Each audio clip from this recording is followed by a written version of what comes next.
Chapter 15. A Worse Mix-Up.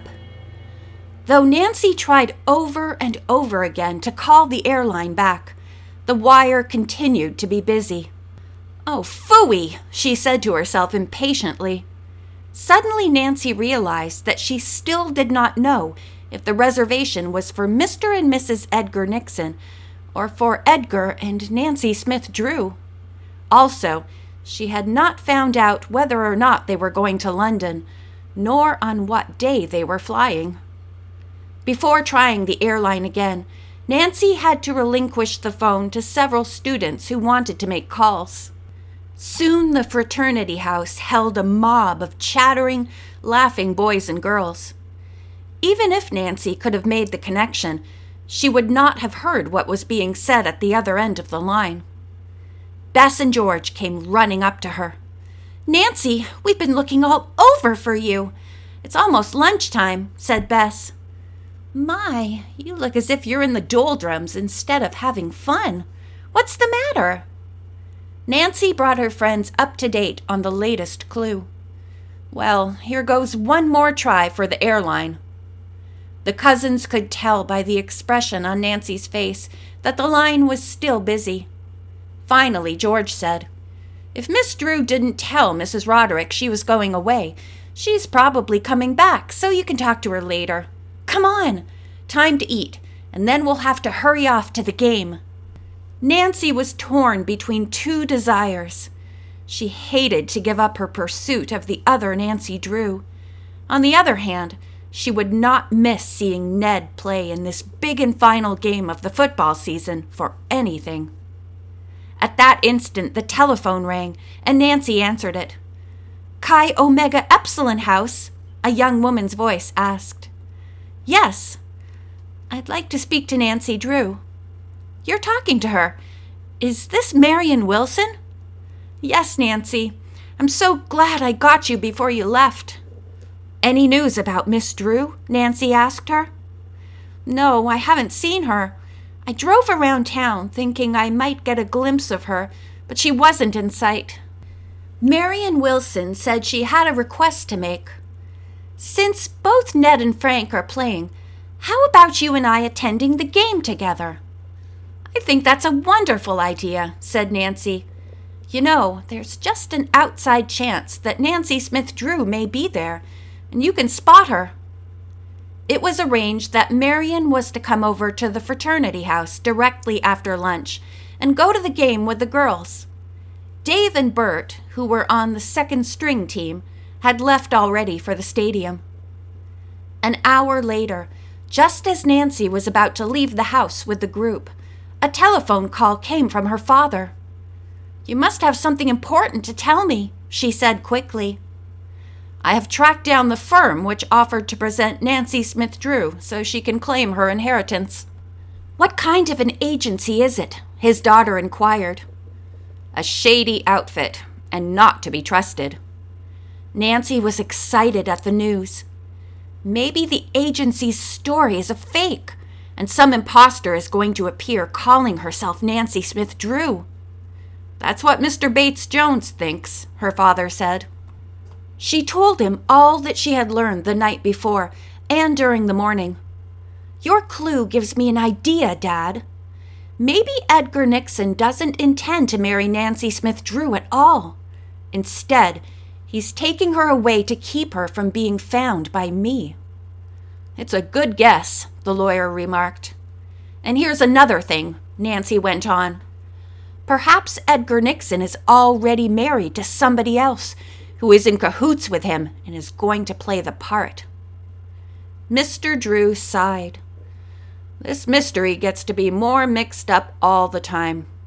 Well, Nancy, I advise you to forget the whole thing for the afternoon and evening. Enjoy the game and have fun at the dance tonight." Nancy laughed. "I don't promise to forget the mystery, but I know I'll have a marvelous time. Goodbye, Dad. Take care." On the way to the game, Nancy brought her friends up to date on the latest development. Marion Wilson was shocked. "We mustn't let that lovely Miss Drew be swindled," she cried. Bess spoke up.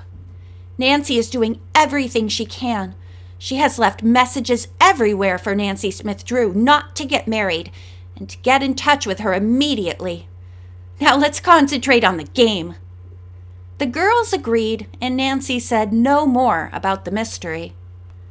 There was a huge crowd on hand for this important game between Emerson and State University.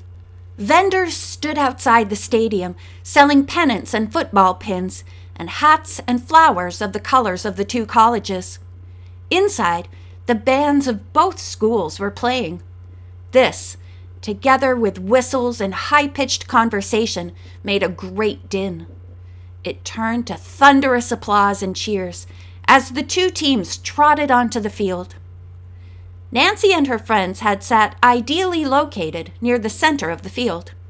They cheered lustily, then quieted as a whistle was blown by the referee, and the captains of the opposing teams met to confer with the officials. "Emerson receives the kick," came the announcement over the loudspeaker. The ball sailed through the air. The game was on. The blue jerseys of State U swept down the field. "Frank's catching it!" Marion cried out as the ball came down.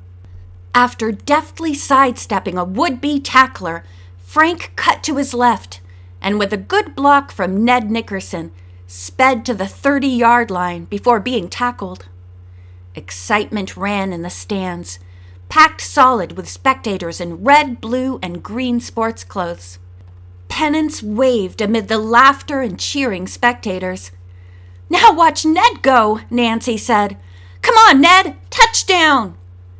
On the playing field, Ned Nickerson realized there was no magic formula for conquering State U. He passed to a halfback who tried an end sweep. It was good for 3 yards.